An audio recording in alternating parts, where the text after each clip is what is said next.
naay Dios tungod kay siya nagyatong magbubuhat. Walay kalibutan kung walay nagbuhat. Amen ba? So dunay Dios nga nagbuhat aning tanan, nag-orchestrate aning tanan, nagplaster o nag-ordin aning tanan. Nabaw sa tanan, ikaw ako gibuhat ta sa Dios nga special kaayo. Amen ba? Kay gibuhat ta sa Dios dili man sa pulong. Unlike sa mga butang, the heaven and earth was created by God through His Word. Hebrews chapter 11 verse 3. Nga ang tanan na mugna pinagi sa iyang pulong. But try to imagine, according to the Word of God, sa book of Genesis, nga ang tao gibuhat sa Dios sama siyang dagway. Amen? Kita gibuhat sa Dios sama sa iyang panagway. Manamin ka sa imong makita, imong dagway. Pero huna-huna ang kana gibuhat sa Dios sama siyang panagway. We are created in His own likeness, as well as in His own image. Amen. Ayaw pasipadi imong kagalingon. Ingon man usab, ayaw pasipadi ang imong silingan. Of course, ang imong pamilya. Kaya ngano, gibuhat ta sa Dios sama siyang panagway. O precious kay ta atubangan sa Dios.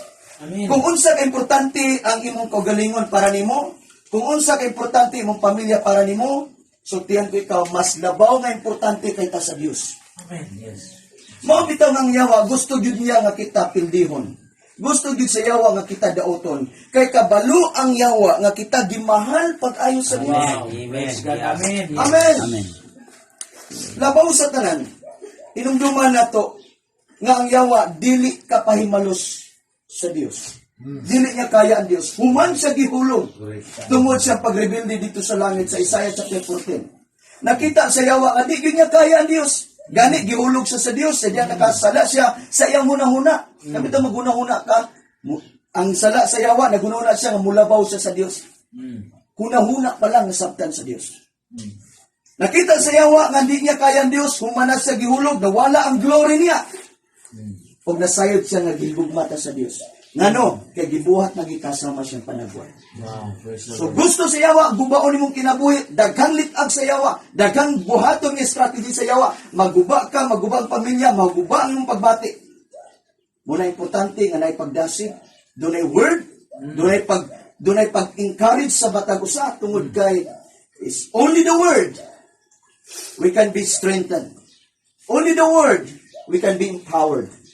Amen. In the beginning was the Word, and the Word was with God, and the Word was God. John chapter 1 verse 1. Sa sinugdan mao ng pulong, ug ang pulong uban ang Dios, ug ang pulong Dios. Meaning, we need the Word of God because the Word itself is God. How could we see that we know God without even knowing His Word? Amen? Kung nakailata sa Dios, ilo na to siya pinagi sa iyang pulong. Ito palakpakan si Lord. Right. Amen. So sa iyo ni Jesus, without me, you can do nothing. God. Praise God. But the good thing is, if we have Jesus in our lives, we can do all things. Praise the Lord. Wow. Thank you, Lord. Kung sa may itong desire, kung sa may gusto maitabo na to, sa Bible, doon ay magsuon nga grabe yun nga pagdumot.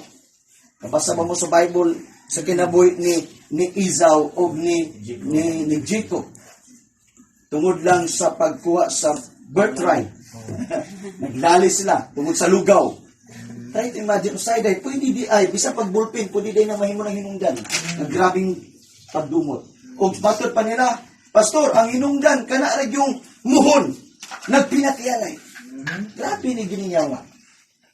Anyway, dili na to i-recognize ang iyang pagkagrabe. Kaya pinlido namang yawa. I-COVID ang yawa. Ang kulang ras sa tao is to recognize God. Praise To the get Lord. to know who God is. Amen. He is the creator of the universe. Praise the Lord. Amen? He was the one and is to come. He is the Alpha and Omega. He is the beginning and the end. We need God. Nahinanglan ka sa Diyos. Si Esau o si Jacob, grabing pagdumot ni Esau. Grabe pong kahadlok ni Jacob. Kay nadungog niya nga patyon siya. Ang naganindot lang, ang maong do ka magsuon na himong mga great men of God. Nakabaton og daghang nga mga army, mga sundalo. Og sa diya nga si Jacob naka-encounter sa Ginoo, there was something changes sa iyang kinabuhi. O tungod sa iyang encounter sa Ginoo, gitandog sa Ginoo ang kasing-kasing ni Esau. And then eventually, Esau deciding to meet his brother. So meaning, sa tuning ni God, nga ang atong kaaway pwede mahimo na itong higala. If we have God in our lives. Amen. Amen? Sa samang paagis o sa kapamilya, kung maghari gyud si God, ang atong mga silingan mahimon itong higala. Wow. Amen? Bisan pag-unsay mga kaligot-got sa mga silingan o soban sa tao, as long as God is in us, God will operate in us and through us and even to the hearts of our neighboring houses. Why? Because God will about to manifest through us. Mamuhat si God pinagi na to.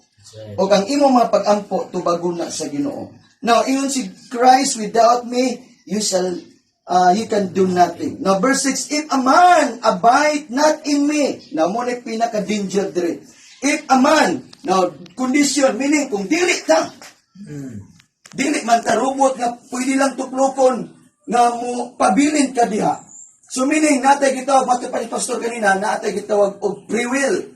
Freedom to choose. It's up to you. It's up to me. If I love to serve the Lord, it's up to me. If you don't want to love the Lord, if you don't want to abide in the Lord, it's up to you.